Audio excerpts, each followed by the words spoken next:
Tapi sekarang Leo memiliki nilai guna yang besar. Dia harus memegang Leo dan memberinya sedikit rasa manis untuk mengendalikannya.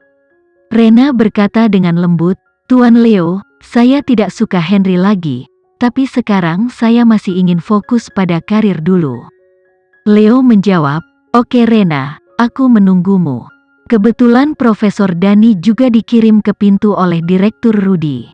Rena dengan cepat melangkah maju dan menyapa Profesor Danu dengan kekaguman, "Guru, terima kasih untuk kali ini. Kamu sangat baik padaku." Profesor Dani seusia dengan ayahnya. Dia adalah profesor paling bergengsi di Royal Academy. Dia sangat menyukai Rena dan menganggapnya jenius. Rena adalah orang Jakarta pertama yang masuk Royal Academy. Dia tidak perlu memikirkan tentang sikap belajarnya. Kuncinya adalah Rena memiliki jilid pertama medis klasik yang ditinggalkan oleh Ibu Amelia. Jadi dia akan membuat beberapa jarum aneh. Meskipun hanya itu bulu, mereka sudah cukup menakjubkan. Profesor Dani selalu menganggap Rena sebagai muridnya yang membanggakan. Kali ini dia mendengar Rena menangis di telepon karena diintimidasi, dan Profesor Dani langsung terbang. Profesor Dani memandang Rena dan berkata, "Rena, saya telah melihat Amelia ini juga. Apakah kamu melihat orang yang baru lulus SMA sebagai lawanmu? Kamu adalah siswa berprestasi dari Royal Academy, jangan pikirkan itu. Dalam aspek ini, kita harus bekerja keras untuk belajar kedokteran dan membuat diri kita lebih baik. Kamu sebenarnya tidak perlu menikahi pengusaha yang belajar kedokteran itu. Kami menikahi senior muda dan menjanjikan di bidang medis. Ini bisa menjadi cerita yang bagus." Kata-kata Profesor Dani tidak selaras dengan Rena. Mengangguk dan tersenyum, "Aku tahu mentor itu, aku akan memikirkannya." Rena yang berperilaku baik membuat Profesor Dani sangat menyukainya. Dia mengeluarkan kartu undangan berlapis emas. "Rena, ini untukmu.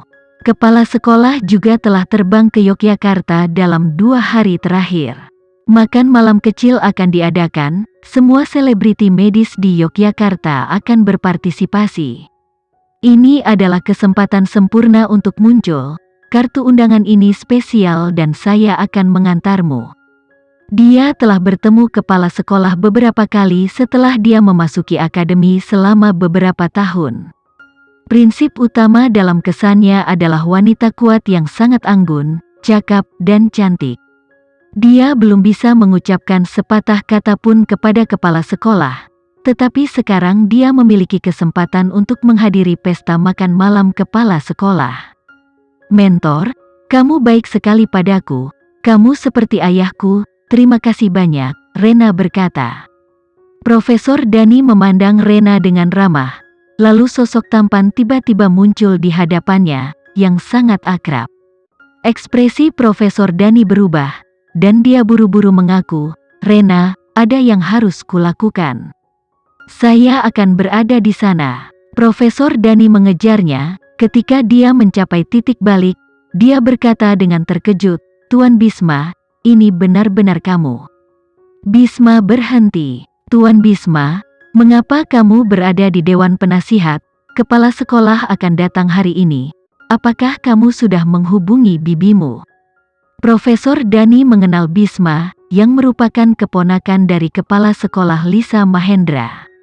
Yang penting Bisma adalah seorang jenius medis sejati, putra yang sombong.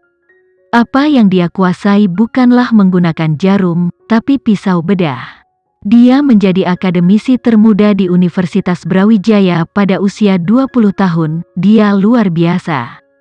Di antara generasi yang lebih muda ini, favorit Profesor Dani adalah Bisma. Dalam beberapa tahun terakhir, kepala sekolah Lisa ingin Bisma memberikan beberapa pidato di Royal Academy. Tetapi Bisma telah menjalani operasi sepanjang waktu, jadi dia tidak bisa membuat jadwal. Bisma masih mengenakan kemeja putih hari ini, dengan sudut kemeja menggantung dengan santai.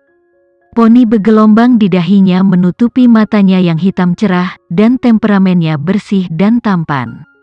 Aku sudah tahu tentang bibiku, jadi aku akan pergi sekarang, kata Bisma dingin, lalu pergi.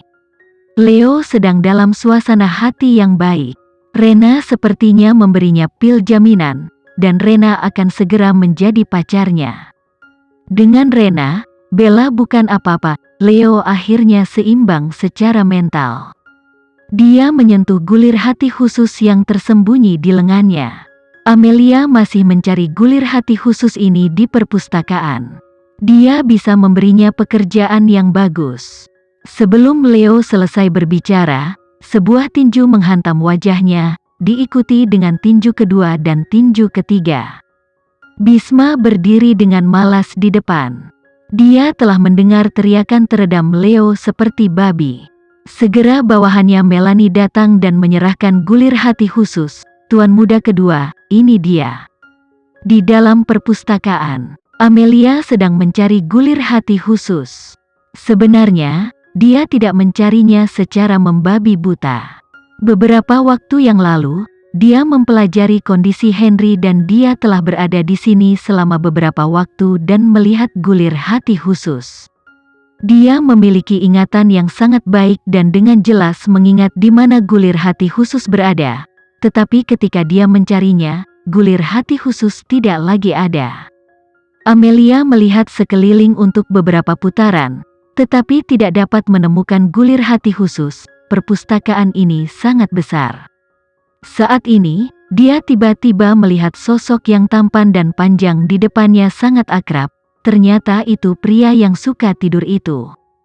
Dia telah membantunya 2 kali, tetapi dia masih tidak tahu namanya. Dia melihatnya berdiri di samping rak buku di sudut, membaca buku dengan satu tangan di saku celananya, dan temperamennya yang bersih dan dingin, tampak seperti senior yang dingin dan menawan yang keluar dari komik. 2 gadis mengintip ke arahnya dengan wajah memerah. Wow, dia sangat tampan. Ya, sekolah pangeran kami lebih tampan dari legenda. Tatapan Amelia jatuh ke tangannya yang membawa gulir hati khusus yang dia cari. Pantas saja dia tidak bisa menemukan, ternyata itu diambil olehnya untuk membacanya. Amelia dengan cepat melangkah maju dan mendatanginya.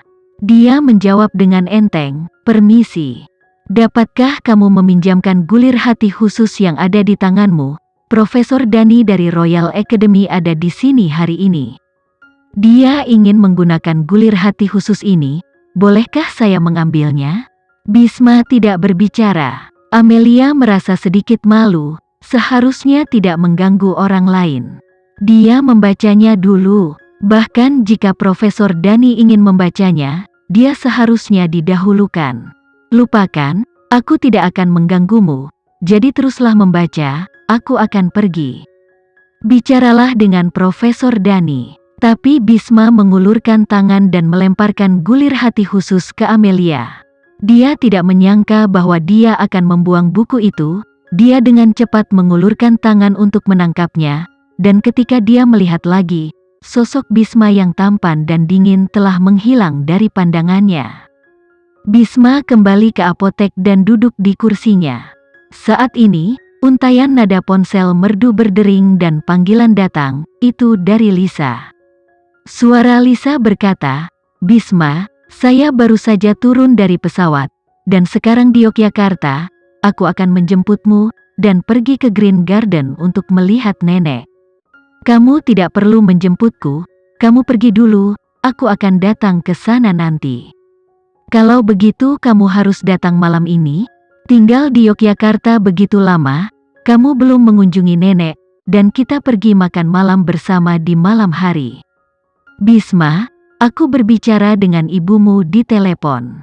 Semua orang cemas tentang pernikahanmu.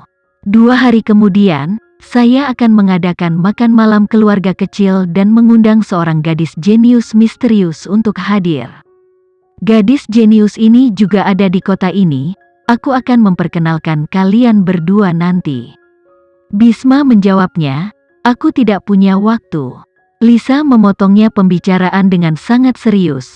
"Meskipun kamu adalah keturunan keluarga Mahendra, kami semua membiarkanmu untuk menikah."